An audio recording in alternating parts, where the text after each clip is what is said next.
Smack dab in the middle of Season 2 of the original series, Journey to Babel would give the fans what they really wanted. More Federation world building and Spock's parents. But what's the story behind this amazing episode? Well, today we'll find out. Hello and welcome to Backtrek, a web series that focuses on the background information of any given topic in Star Trek. In this episode, we're taking a look at the Star Trek The Original Series episode Journey to Babel, to better understand its place in Star Trek history. Continuing this channel's focus on the original series for the time being, I've decided to jump ahead a little bit to another one of my favorite episodes, Journey to Babel.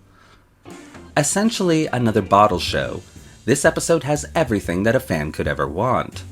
So well presented that its very scope is a joy to behold. Journey to Babel was written by none other than the late great Dorothy D.C. Fontana. As most of fandom knows, Fontana was one of Star Trek's team members responsible for a lot of what we came to know as Star Trek canon, laying the building blocks for every series that came after TOS. Hired on originally for a short time as Gene Roddenberry's secretary, she was quickly promoted and became a writer for the show. The first episode she wrote was Charlie X, and would go on to write episodes such as Tomorrow is Yesterday and, of course, Journey to Babel. And after the departure of Star Trek's story editor, DC Fontana would be promoted once again to that position, becoming the youngest story editor in Hollywood at the time, a mere 27 years old, and also one of the few female staff writers. Fontana understood Star Trek, perhaps even more so than its own creator, and she also knew what the fans wanted: more Spock and more Spock backstory.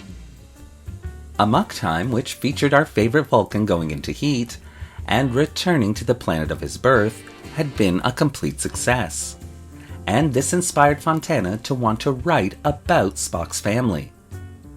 So approaching Gene Roddenberry with her preliminary idea, she got the go-ahead for a Spock's family reunion episode and sat down to write it. She explains, "We needed to see the family background that Spock was raised in, what's going on with him truly, personally. So I sat down and created two characters, emphasizing the triangular relationship, the rift between Sarek and Spock, with Amanda positioned in the middle." A little bit of Trek trivia for you all here is in regards to the naming of Spock's mother. It was DC herself that decided on the name, choosing Amanda because it means worthy of being loved. The dynamic between Spock, his father, and his mother would become one of the most monumental relationship dynamics in Star Trek history, becoming an important building block and insight into the character of Spock. She goes on to explain, "I wanted to make it believable that both Spock and Sarek were right in their positions, as their own convictions applied to themselves, but also wrong, as their convictions applied to each other. It was really about the generation gap, which can either be a wall or, something warm and lovely. And in this case, it was a wall between father and son." Also, Fontana wanted to explore Spock's half-Vulcan, half-human heritage, while at the same time creating a very strong, very special type of mother for Spock. One that could be a role model for the ideal human. DC explains, "I found the creation of Amanda to be thrilling as a writer. I mean, what's his mother like? What feelings does she have in this particular triangle between her husband and her son? And what kind of woman was able to marry a Vulcan, go to Vulcan, live like a Vulcan, and raise a half-Vulcan son? What was she all about?" Although the whole exploration of Spock's family dynamic made for some good storytelling, early on Fontana realized that her script needed so much more. And so she created the whole murder mystery plot, to highlight the highs and lows, emotionally speaking, in the episode. In the first draft of the script, Sarek and Amanda had been married for 38 years. Sarek had been an astrophysicist before embarking on a career in politics. And Sarek's father, Spock's grandfather, had become a famous Vulcan ambassador. Amanda also tried multiple times in that early draft to convince Spock to talk to his father and finally clear the air. Also in the original script, Sarek and his company were able to be beamed up to the Enterprise. But after going over budget with the expensive Vulcan, Andorian, and Tellarite makeup, as well as the outer space footage of the Orion ship, there was no money left for the transporter effect. Thus the Vulcan party would arrive by shuttlecraft, so the production team could make use of the stock footage of the shuttlecraft from the episode The Galileo 7. Overall, not much was changed from DC's original script. She elaborates, "It was shot pretty much as I wrote it, only a couple of things were changed. One scene was added in which Amanda talks to Kirk about Sarek's relationship with his son. It seems to me that that would have been inappropriate, and that she would not have blurted out this kind of information to Kirk. I didn't have anything to do with that scene. Gene Roddenberry wrote it." Another little bit of Trek trivia for you all here is in regards to DC's own name. Oftentimes, fans will ask why DC? What does it actually stand for? And many fan theories have often come up as to her name, and some even making their way into the mythology of the show itself. But the truth is far less glamorous than the fiction in this case, with DC being derived from the initials of her name, Dorothy Catherine Fontana. Dorothy D.C. Fontana died on December 2nd, 2019, following a short, unspecified illness. Star Trek truly lost one of its greatest contributors that day. Journey to Babel was directed by Joseph Pevney, who would direct 14 episodes of the original series, including The Devil in the Dark, The Trouble with Tribbles, and The City on the Edge of Forever. Mark Leonard would beam aboard the Enterprise as Spock's father. Leonard had previously played the Romulan commander in Star Trek Season 1 episode Balance of Terror, and so impressed with his performance in that role, Mark would be artificially aged and become the iconic role most of fandom remembers him for.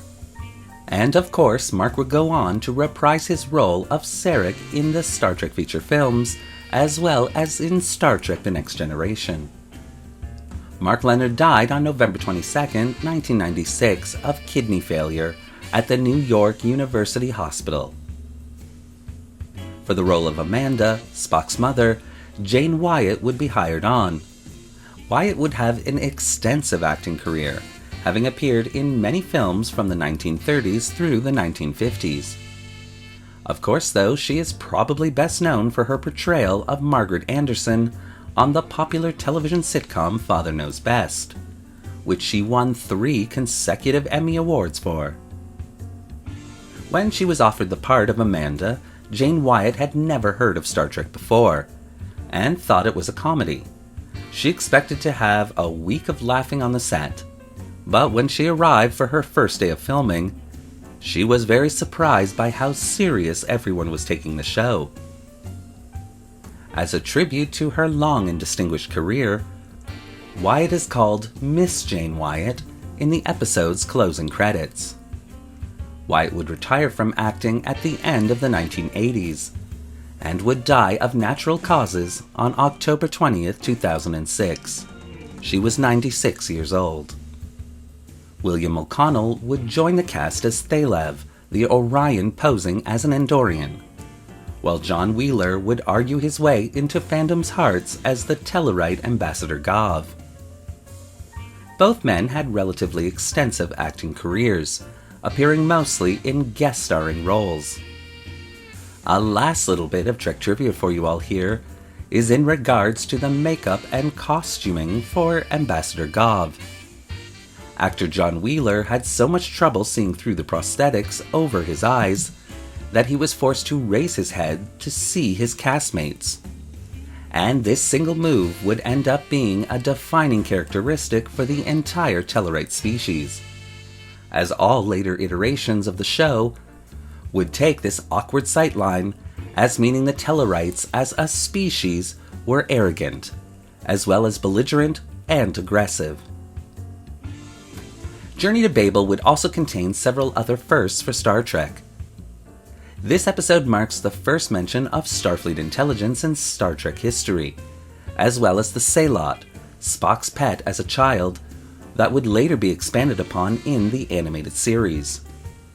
Even the Andorian ambassador's suggestion that Spock forget logic and consider motivations of passion when investigating Gav's murder would end up becoming the basis for the Andorian-Vulcan conflicts seen throughout Star Trek Enterprise. Even Manny Coto, showrunner for Season 4 of Enterprise, would be greatly influenced by this episode, and really pushed to have the short, gold-skinned species from the episode attend the Coalition of Planets conference in Terra Prime. But sadly, it proved too expensive. But he did name the species the Ithanite, a name which is mentioned in the episode Azadi Prime by time traveler Daniels.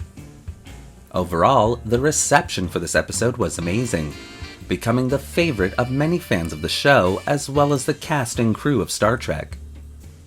Journey to Babel fed fandom's hunger for more Star Trek world and character building, something which would continue on throughout all the latter series.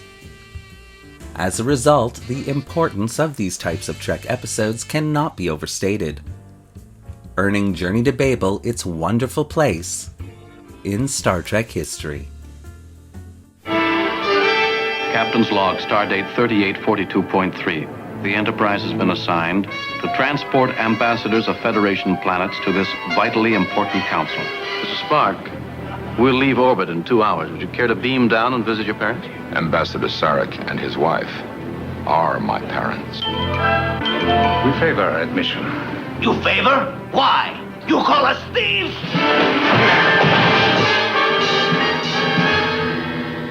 Devote yourself to motivations of passion or gain. My father is quite capable of killing. Oh, go to him now, please. I cannot.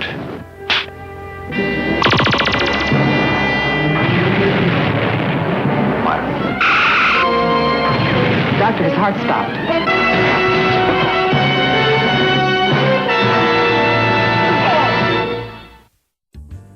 Thank you for watching today's episode of Backtrek. What do you think of Journey to Babel? What's your favorite alien species from the show? Well, leave your comments in the section below, and don't forget to like the video and subscribe to the channel, hitting that little bell icon so you won't miss a single video we release. Also, as a follow-up, tomorrow there will be a special presentation of the Star Trek Insights documentary snippets that went along with the Sci-Fi Network's airing of the original series.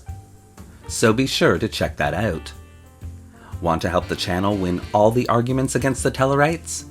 Then consider becoming a channel patron. The link to our Patreon account is in the description below. Thanks again for watching. Live long and prosper.